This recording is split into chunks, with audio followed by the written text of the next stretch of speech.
Space station floated in the dark like a metal flower. It was called Orion's Edge. It was far from Earth, far from any planet with life, far from help. Park stood at the window of her laboratory and looked at the dead moon below. The moon had no air, no water, no life. That was why they had built the station here, because what they kept inside needed to stay far from anything alive. 31 years old. She had dark hair that she kept tied back. She had tired eyes from too many nights of reading research files.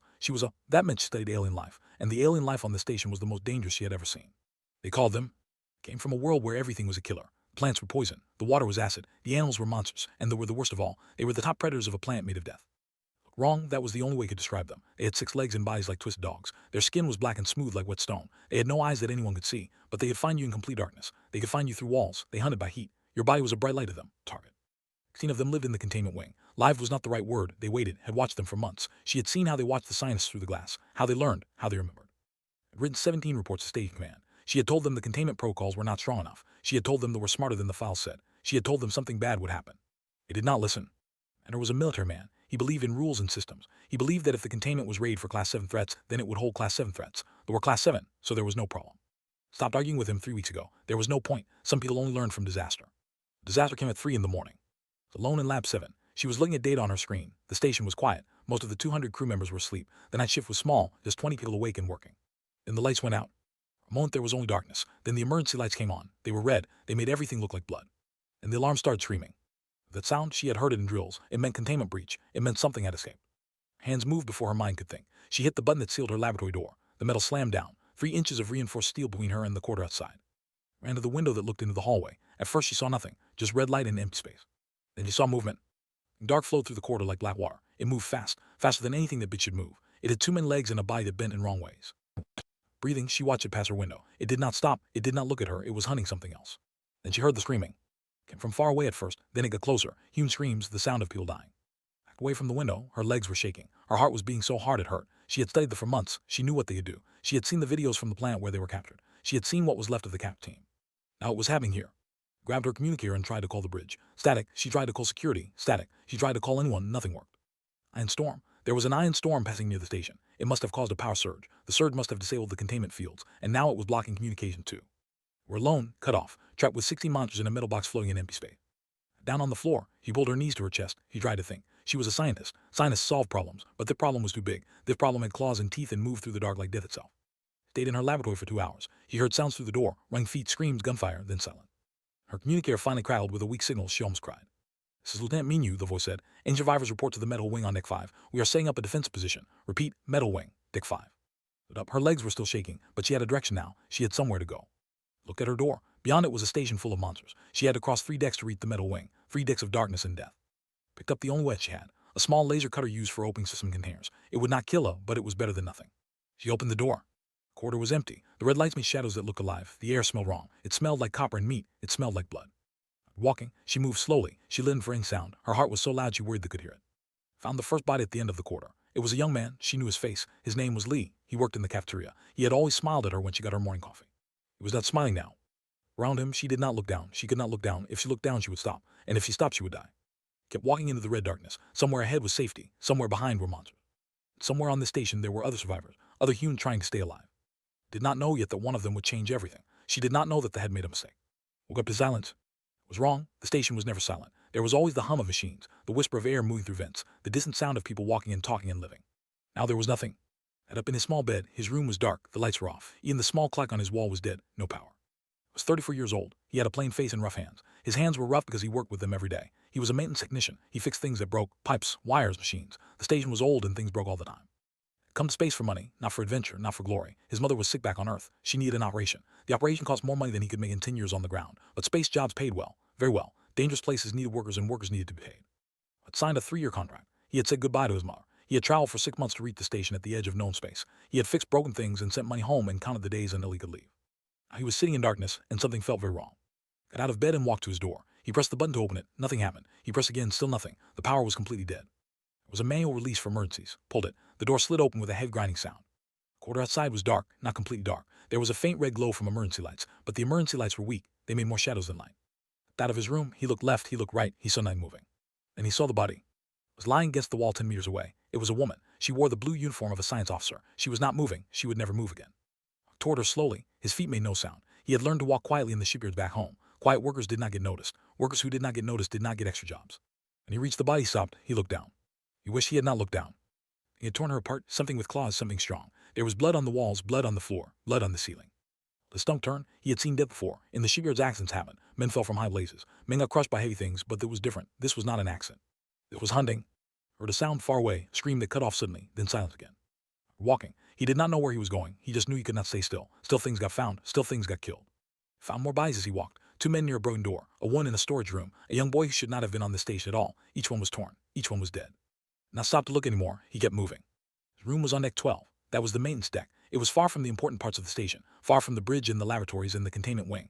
Workers like him were kept away from the real work. Now he was glad for the distance. Reached his workshop after 20 minutes of careful walking. The door was closed but not locked. He slipped inside and let out a breath he did not know he was holding. Workshop was small and messy. Tools hung on walls. Parts sat in boxes. Machines waited to be fixed or broken down for pieces. That was his place. He knew every corner of it. Grabbed his work bag. He started filling it with things. A plasma torch, a welding laser, cables and clips and tape. He did not know what he would need, so he took everything that might help. Then he stopped. His workbench there was a small radio. He had built it himself to listen to music while he worked. It was not connected to the station main systems. It had its own power cell. He turned it on. Back. Then voices, broken and weak but voices. Virus to metal wing, deck 5, defensive position. 5, that was far. He would have to cross 6 decks to get there. 6 decks of darkness and death and things he did not want to think about. There were survivors, living people. He was not alone. The radio in his bag. He picked up his plasma torch and turned it on. The blue flame hissed to life. It was meant for cutting metal. It would cut other things too. In the workshop door and looked out. The corridor was still empty, still red, still wrong. He started walking toward deck 5. He did not get far. At the end of the corridor something moved. It came around the corner fast, too fast. It was black and smooth and it had 2 men's legs. It was bigger than a man, bigger than 2 men. Froze. The thing stopped. It turned toward him. It had no eyes, but he knew it was looking at him. He could feel it. For a long moment nothing happened. Man and monster stood in the red darkness, watching, waiting. It did something strange, something he did not plan, something that came from a place deeper than thought. He stepped backward into an open door. It was a storage closet. He pulled the door shut, and he waited. Heard the thing move. He heard its legs cling on the metal floor, closer, closer. Then it stopped. Heard it breathing on the other side of the door. He heard it sniffing, looking for him. It moved away. The clicking got quieter, further gone. Out of breath, his hands were shaking. His whole body was shaking. His mind was working, thinking. The thing had been looking right at him. It should have seen him, but when he stepped into the dark closet, it lost him. Why? His answer comes slowly. The hunted by heat. He had read that somewhere. Safety briefing he had ignored. They saw heat like humans saw light. Storage closet was cold. The station had power problems and the heating did not reach everywhere. This closet was always cold. Had complained about it many times. Now the cold had saved his life. In his bag and looked at what he had. Cables, tools, plasma torch. 3 cans of emergency coolant gel. It was not a nice smile. It was the smile of a man who had just found a weapon. Monsters hunted by heat, they could not see cold. Knew the station better than anyone. He knew every cold spot, every broken heater, every place where a man could hide. Metal wing smelled like blood and fear. Park sat against the wall with her knees pulled to her chest. Around her were 11 other survivors, 12 humans hiding in a room made for healing. Now it was a room made for waiting to die. Minu lay on a metal bed in the corner. He was the only security officer still alive. 3 deep cuts ran across his chest. The station doctor, a quiet one named Han, had closed the wounds, but Minu had lost too much blood. His face was pale. His eyes kept closing. In her left, someone asked. It was a young engineer named Bay. He was 23 years old. His hands would not stop shaking. Looked at her. It still worked, but the connection to the main computer was weak. She could see some things, not everything. Team escaped, she said. We have confirmed kills on 4. That leaves 12 still active. Confirmed kills asked who killed them. Curie team, Minu said from his bed. His voice was weak. Before they got me, we killed 4, then they learned. Cold when she heard those words. She knew what he meant. She had studied them. She had written papers about them. She knew their secret. What do you mean they learned? Asked another survivor. His name was Shin. He was an administrator. He did paperwork. He did not belong here. None of them did. Breath. They have a shared mind, not like ours. When one learns something, they all learn it. When one dies, the others know exactly how. They remember. They adapt. The room went quiet. Every time we kill one, start. The rest get smarter, finished. They will not fall for the same trick way. You coughed. It was a wet sound. Bed sound. First one died to pulse rifle shot to the head. Second one we trapped in a corridor in space through an airlock. Third one my team burned with incendiary grenades. Fourth one was crushed when we dropped a blast door on it. Stopped to breathe. It took him a long time. Then they started dying our shots. They stopped going into corridors with airlocks. They avoid fire. They tested doors before going through them. His head in his hands. We cannot beat something that learns that fast. Nobody said anything, because nobody knew how to disagree. Dr. Han walked over to Minu and checked his wounds. He needs real surgery. I closed the cuts, but there is internal damage, without the Circle Bay. Did not finish. The Circle Bay was on deck 3. Deck 3 was in the middle of territory. Going there was death. Around the room at the other survivors. A cook named O who had hidden in a freezer until the coast was clear. 2 laboratory assistants who had been together in a storage room when the breach happened. An old man named who ran the station's small library. A pilot named I.M. whose shuttle had been destroyed before she could reach it. Ordinary people, scared people who were waiting to be found and killed. Then something happened. It flickered, not the emergency lights in the metal wing. Those stayed the same, but out in the corridor through the small window in the door saw the lights change. What was that? Asked. Stood up and walked to the door. She looked through the window. The corridor lights were on, real lights, white and bright, not the red emergency glow. Someone restored power, she said. That is impossible, said. The power relays for this section were destroyed. I saw the damage report before communications went down. Shook her head. I'm telling you what I see. The lights are on. Someone fixed them. Went back to her and tried to access the internal sensors. Most were offline, but a few still worked. She searched through them looking for answers. She found something that made her stop breathing. There was a human biosignature on Deck 9, she said quietly. Everyone looked at her. It's not possible, Meany said from his bed. Deck 9 was over 8 hours ago. We lost contact with everyone there. I'm looking at it right now, said one human moving alive. Watched the small dot on her screen. It was moving through corridors that she knew were full of. It was moving slowly but steadily, and it was moving toward them. If the sensors are broken, said, maybe it is a ghost signal. Those do not fix power relays, answered. Pilot stood up. She was a tall woman with short hair and hard eyes. Could be a trap. They are smart. Maybe they learn to fake our signals. Are smart, but they are not that smart, said. They do not understand our technology. They just know how to kill us. Kept watching the dot. It moved through a section where she knew 3 had been hunting. It did not stop. It did not slow down. It just kept moving. Who is it? The cook asked. Do the sensors show a name? To access more information, the system was broken. Half the data was missing, but she found one thing, a location tag from where the signal first appeared. 12, she said. They came from Deck 12, maintenance section. Maintenance frowned. The technicians, I thought they were all dead. Clearly not all of them, said. Watch and wait. Minutes passed. The dot kept moving. It went through areas where the sensors showed heat signatures of. It went past them, through them. And it did not die. The dot stopped. It was on Deck 7 now, just 2 decks away. They stopped moving, said. Closer. There were 2 heat signatures near the dot, very near, almost on top of it. No, she whispered. Wait for the dot to disappear, for the human to die like all the others had died. But the dot did not disappear. Instead, one of the signatures flickered, then it went out. What just happened? He asked. Stared at her screen. One of them just died. Died how? Watched as the sand signature moved, fast toward the human dot, then it flickered, then it also went out. Said, her voice was strange, like she did not believe what she was seeing. 2 of them gone. The human dot started moving again, toward them, closer. He tried to sit up, pain crossed his face, but he kept going. Who the hell is on Nick said? Not know, but she was starting to hope. If they were not all going to die. Maybe something had changed. Was covered in cold gel and alien blood. He did not care. He kept moving. The gel worked better than he had hoped. It dropped his body temperature so low that they could barely see him. To them, he was a ghost, a cold shadow moving through a warm world. The gel was not enough by itself. The monsters were smart. When they could not see something, they listened for it. They smelled for it. They felt vibrations in the floor when something walked. Had learned to be more than invisible. He had learned to be nothing. Moved only when the stage machine made noise. When fans hummed or pipes creaked or distant doors slammed. He walked on the edge of corridors where the floor was strongest and did not shake. He breathed through cloth so his breath made no sound. He had meant something new. Destroyed maintenance drones, he had taken heat coils. Small things meant to warm food or to frost pipes. He had connected them to battery packs and set them to turn on after delays. Left them behind him as he moved, like breadcrumbs, but these breadcrumbs glowed with heat. Were hunters, good hunters. They followed heat because heat meant prey. When they found his fake heat sources, they investigated them. They got confused, they got angry. An angry hunter made mistakes. Killed his first on Deck 10.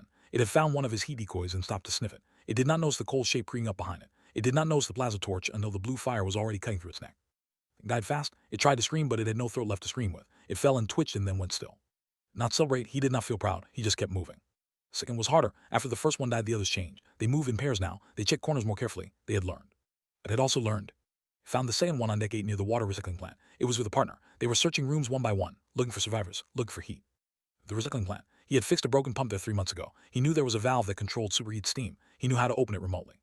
Waited until one of them was standing in front of the valve. Then he opened it. Steam came out at 200 degrees. The screamed. It was the first time I'd heard one of them make a sound. It was high and wrong and it made his teeth hurt. Second ran toward its partner, was waiting. He had climbed into the ceiling lifts above. He dropped down onto the thing's back. His plasma torch found the soft spot where its neck met its body. Died fast, just like the first one. Now 10 to go, no 12 to go, wait, the radio had said security kill 4, so 10 left. Losing count, he was tired. The gel was wearing off and he needed to put on more. His hands were shaking from fear and cold and something else, something that felt like anger. He kept moving. At 7 he found something unexpected. People, living people, 3 of them hiding in a supply closet, 2 women and a man. They were scientists. Lab coats torn and dirty, eyes wide with fear. Screamed when he opened the door. Then they saw he was human and they cried instead. Were you? One woman asked. Her name tag said. And said, there are survivors on Deck 5, metal wing. Can you get there? Shook her head. We tried. There are 2 of those things between here and there. We could not get past. What about this? He had 1 heat decoy left. He had half a can of coolant gel. It was not enough for 4 people. Wait here, he said. I will clear the path.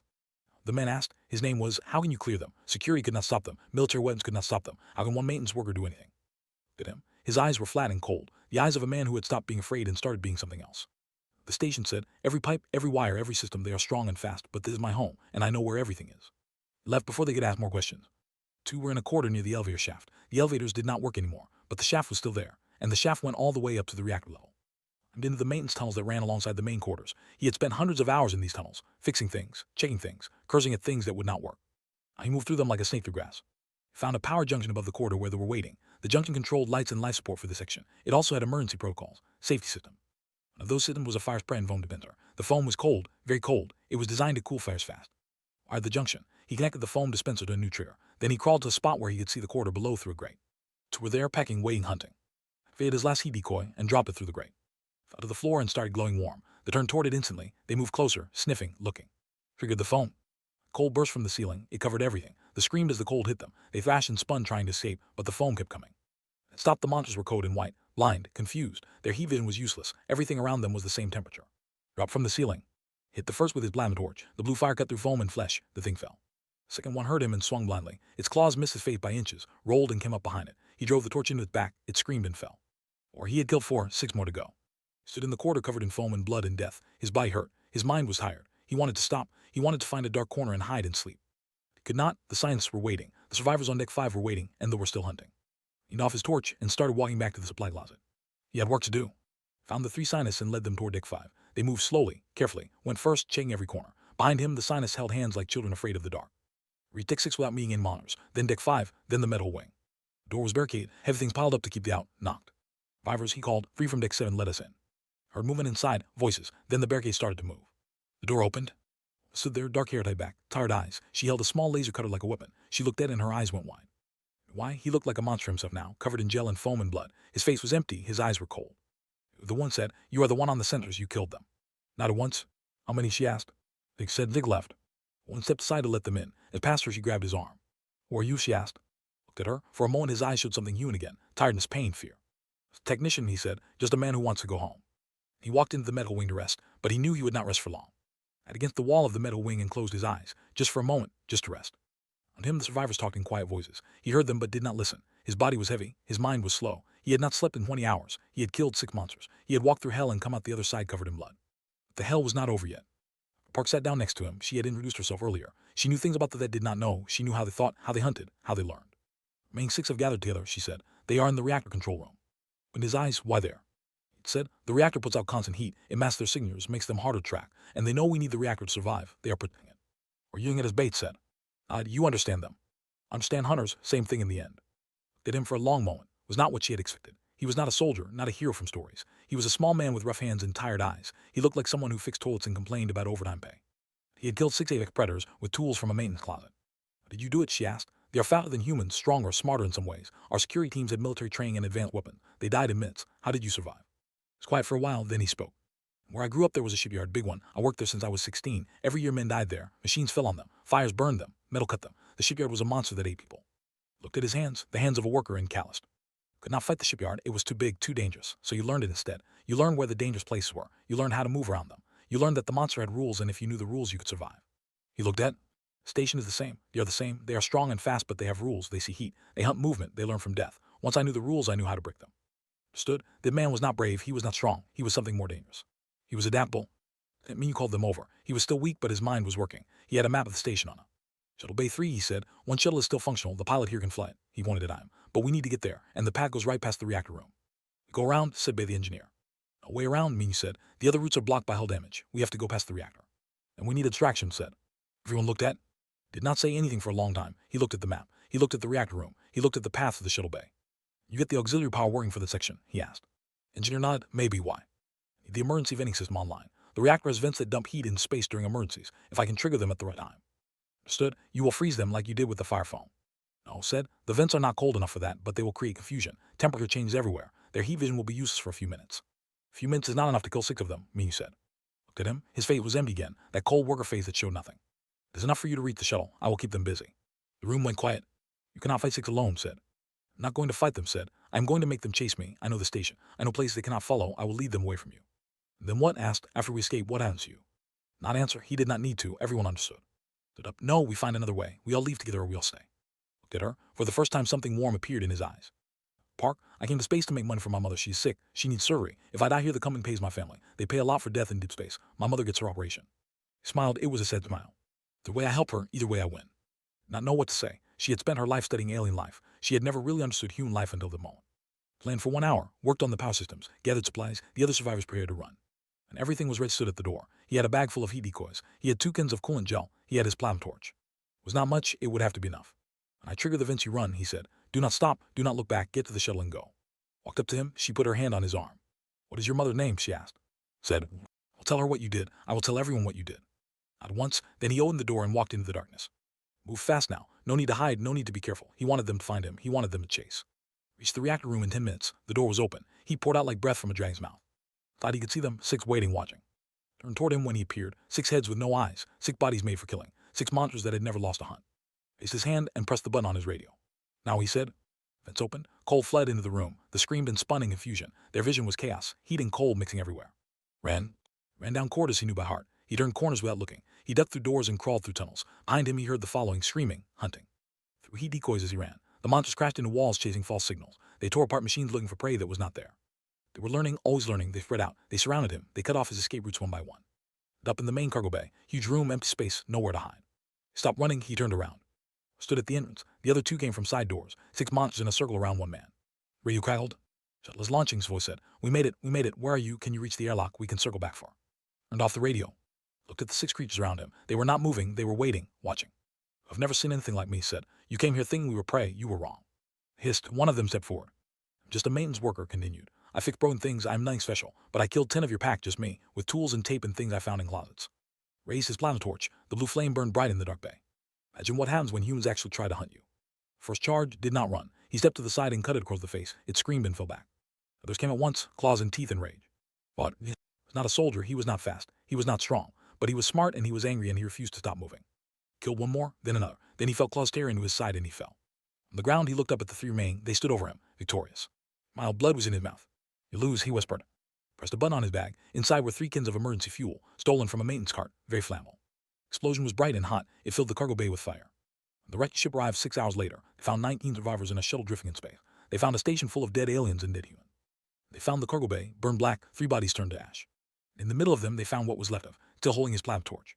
Rescue commander read the survivors' report. He looked at the damage to the station. He looked at the dead monsters. A maintenance worker did this, he asked. Park stood at the window of the rescue ship. She watched the station grow small as they flew away. Were apes predators, she said. They had never encountered something that hunted back. They thought they were entering a cage full of sheep. She turned to look at the commander. They found a wolf instead. The commander did not know what to say. Months later, the Galactic Council reviewed the incident at Horizon's Edge. They classified these as extinct, too dangerous to keep, too expensive to contain. They added something new to their files, a footnote in the section about threat assessment. Beings classified as low physical threat do not engage in survival situations, unpredictable, adaptive, dangerous when cornered. Then on Earth, a woman named woke up from surgery. The operation was successful. Her son had paid for everything. Would never see him again, but she would hear his story. Everyone would hear his story. The story of the maintenance worker who taught the universe what happens when predators corner the wrong human. The monsters were still out there, and he was going to kill them all. The monsters had found something on the station that they were not expecting. The dock kept moving, getting closer, and somewhere in the dark depths of the station, something was hunting the hunters. Opened the first can of coolant and started covering himself with the cold gel. The hunt was about to change. It had breached containment expecting to find prey. It did not know that they had trapped themselves with something worse.